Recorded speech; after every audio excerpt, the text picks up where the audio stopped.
Hello everyone, welcome back to our channel. ఇవాళ వీడియోలో అయితే సంక్రాంతి స్పెషల్ అయిన జంతికల్ని ఎలా ప్రిపేర్ చేసుకోవాలో చూద్దాం. కానీ జంతికలు చేయడానికి చేతులు నొప్పి పెడతాయనో, లేకపోతే పిండి కుదరట్లేదు, లేకపోతే అయితే క్రిస్పీగా వచ్చేస్తున్నాయి, ఆయిల్ పీల్చేస్తున్నాయి, లేకపోతే గట్టిగా వస్తున్నాయి అనుకుంటాం. ఇవన్నీ ఏ ప్రాబ్లమ్స్ లేకుండా ఈజీగా సింపుల్గా ఎలా ప్రిపేర్ చేసుకోవచ్చో చూద్దామండి. చాలా అంటే చాలా ఈజీ. మీరు గారెలు వేసేటప్పుడు ఎంత ఈజీగా వేసుంటారు, అంత ఈజీగా మీరు జంతికలను ప్రిపేర్ చేయొచ్చు. చూడండి ఎంత క్రిస్పీగా ఉన్నాయో.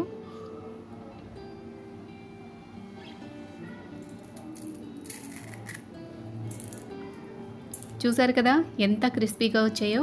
ఇంత క్రిస్పీగా మీకు కూడా రావాలంటే లేట్ చేయకుండా వీడియో చూసేద్దాం పదండి. ముందుగా జంతికలు చేసుకోవడానికి ఒక మిక్సింగ్ బౌలు అలాగే ఒక జల్లెని తీసుకొని దాంట్లోకి 2 కప్పుల వరకు బియ్యం పిండిని వేసుకోండి. ఈ బియ్యం పిండి మీరు ఇంట్లో పట్టించిందైనా లేకపోతే మార్కెట్ నుంచి కొనుక్కొచ్చిందైనా ఏదైనా కూడా వేసుకోవచ్చు. కానీ ఏ పిండి అయినా కానీ ఒక్కసారి జల్లెడ పట్టేసుకోండి. జల్లెడ పట్టుకోవడం వల్ల చూడండి పిండిలో ఇలాంటి ఉండలు ఏమన్నా ఉంటే మనం జంతికలు వేసేటప్పుడు అడ్డం రాకుండా ఉంటాయి. అలాగే అదే కప్పుతోటి వేయించిన శనగపప్పుని మిక్సీలో వేసి పొడి చేసుకొని అరకప్పు వరకు వేసుకొని దాన్ని కూడా జల్లెడ పట్టేసుకోండి. ఈరోజు నేను చెప్పబోయే కప్పు మెజర్మెంట్ అయితే వెయిట్లోకి వచ్చినట్టయితే 1/2 కేజీ పిండి అండి. 1/2 కేజీ పిండికి మనము 100 గ్రాముల వరకు ఈ శనగపిండిని వేసుకోవాలి. అది వేయించిన శనగపిండి అయినా సరే లేకపోతే పచ్చి శనగపిండినైనా కూడా వేసుకోవచ్చు. అలాగే ఇందులోకి 1 టీ స్పూన్ వరకు ఉప్పు, 1 టీ స్పూన్ వాము, 1/2 టీ స్పూన్ ఇంగువ, 2 టేబుల్ స్పూన్ వరకు కారం, ఇవన్నీ కూడా బాగా కలిసేట్టుగా ఫస్ట్ ఒకసారి కలిపేసుకోవాలి.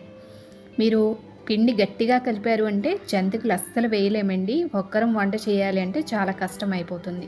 అలాగే పిండి మెత్తగా నీళ్లు పోసి కలిపేశారు అంటే నూనె పీల్చేస్తుంది. అందుకని ఈరోజు కరెక్ట్ మెజర్మెంట్స్లో అయితే చూద్దాం. ఇలా పిండి కలుపుకున్న తర్వాత 2 టేబుల్ స్పూన్ వరకు ఆయిల్ని బాగా వేడి చేసుకొని వేసుకోండి. వేసుకున్న తర్వాత ఒకసారి గరిటతోటి ఈ విధంగా ఆయిల్ పిండిలో కలిసేట్టుగా కలుపుకున్న తర్వాత ఇప్పుడు కొంచెం చల్లారింది అనుకున్నాక పిండిని ఒకసారి ఇలా క్రష్ చేస్తున్నట్టుగా కలుపుకోండి. ఇలా కలపడం వల్ల పిండిలో ప్రతి చోట కూడా ఆయిల్ చేరుతుంది. అప్పుడు మనం వేసిన జంతికలు చాలా గుల్లగా క్రిస్పీగా వస్తాయి. చూడండి పిండి ఈ విధంగా ఉండాలి. ఇప్పుడు ఇందులో ఏ కప్పుతోటైతే పిండి తీసుకున్నామో అదే కప్పుతోటి 2 కప్పుల వరకు వేడి నీళ్ళని పోసుకోండి. వేడి నీళ్ళు పోసి జంతికలు వేసినట్టయితే జంతికలు గుల్లగా రావడమే కాదండి, టేస్ట్ కూడా బాగుంటాయి. ఫస్ట్ 1 కప్పు నీళ్ళు పోసాక ఒకసారి కలుపుకోండి.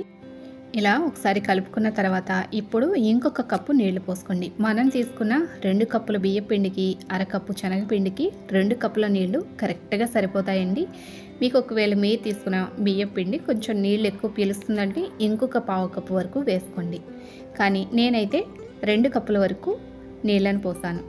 చూడండి నీళ్లు వేసిన తర్వాత వేడిగా ఉంటుంది కదా పిండి, అందుకని ఈ విధంగా గరిటతోటి కలుపుకొని మూత పెట్టేసి మీకు వీలైతే ఒక 1/2 అవర్ పిండిని పక్కకు పెట్టుకోండి. లేదు అంటే 10 to 15 మినిట్స్ అయినా కూడా పిండిని పక్కకు పెట్టండి. ఇప్పుడు చూడండి ఇది అరగంట తర్వాత చూపిస్తున్నాను పిండిని. చేతికి కొంచెం నూనె కానీ నెయ్యి కానీ రాసుకొని పిండిని చపాతీ పిండి ఏ విధంగా అయితే కలుపుకుంటామో అదే విధంగా కలుపుకోవాలి. పిండిని ఎక్కడా కూడా ఉండలు లేకుండా సాఫ్ట్గా ఉండేట్టుగా కలుపుకోండి. అప్పుడే మనం జంతికల గొట్టంలో పిండి వేసినప్పుడు పిండి ఎక్కడా కూడా ఉండలు అనేవి అడ్డం పడకుండా మనకి జంతికలు వేసేటప్పుడు ఈజీగా వస్తాయి. చూడండి పిండి చూసారు కదా, కన్సిస్టెన్సీ అనేది ఈ విధంగా ఉండాలి.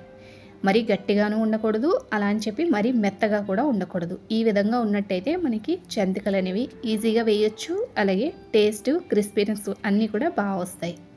ఇప్పుడు జంతికల గొట్టంలో ఇలాంటి ప్లేట్ ఉంటుంది కదా, ఆ ప్లేట్ని వేసుకొని అలాగే మురుకుల గిద్దకి కొంచెం ఆయిల్ కూడా రాసుకొని చేతికి కూడా కొంచెం ఆయిల్ రాసుకోండి.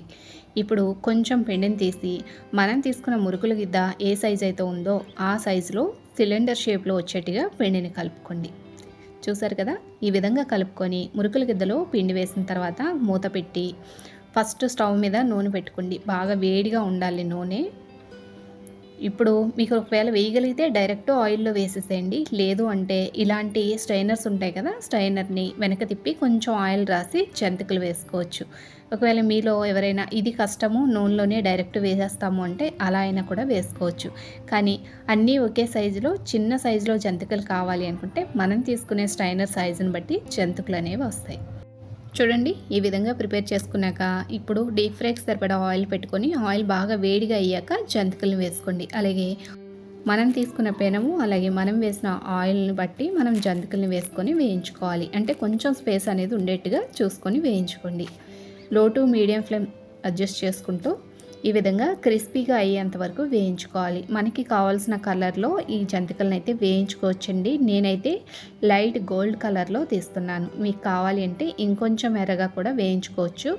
అయితే మనం ఇవి తీసేటప్పుడు కొంచెం కలర్ తెల్లగా ఉన్నా కూడా చల్లారేటప్పటికి ఇంకొంచెం డార్క్ కలర్ వస్తుంది. అందుకని నేను ఈ కలర్లో జంతికలను అయితే తీసేసాను. మిగతా అన్నీ కూడా ఇదే విధంగా లో టు మీడియం ఫ్లేమ్ అడ్జస్ట్ చేసుకుంటూ జంతికల్ని వేయించుకోవడమే. చూడండి ఎంత బాగా వచ్చాయో కదా. చాలా అంటే చాలా ఈజీ. అసలు పిండి కలిపే విధానాన్ని బట్టే జంతికలు అనేవి ఉంటాయి. ఈరోజు నేను చెప్పిన ప్రతి టిప్ని ఫాలో అవుతూ ప్రిపేర్ చేస్తే మీకు కూడా 100% రెసిపీ అనేది వచ్చి తీరుతుంది. ఎప్పుడు జంతికలు చేయాలి అన్నా చేతులు నొప్పి పడుతున్నాయి అనుకున్న వాళ్ళు ఒక్కసారి ఈ విధంగా ట్రై చేయండి. చాలా ఈజీగా, అలాగే మీరు ఒక్కరే వంట చేయాలి అనుకున్నా కానీ ఈజీగా ప్రిపేర్ చేసేసుకోవచ్చు. చూడండి ఎంత క్రిస్పీగా, ఎంత మంచి కలర్లో వచ్చాయో కదా. చెప్పే ప్రతి టిప్ని ఫాలో అయ్యి మరెందుకు ఆలస్యం, మీరు కూడా ట్రై చేసి మీకు ఎలా కుదిరింది అనేది కామెంట్ సెక్షన్లో తప్పకుండా తెలియచేయండి. ఇదండి వాళ్ళకి రెసిపీ మీ అందరికీ నచ్చిందనే అనుకుంటాము. నచ్చినట్టయితే తప్పకుండా లైక్ చేయండి. కొత్తవారైతే కనుక ఛానల్ కూడా సబ్స్క్రైబ్ చేసుకోండి. మరొక మంచి టేస్టీ అండ్ సింపుల్ రెసిపీతో మళ్ళా కలుస్తాము. Thank you for watching.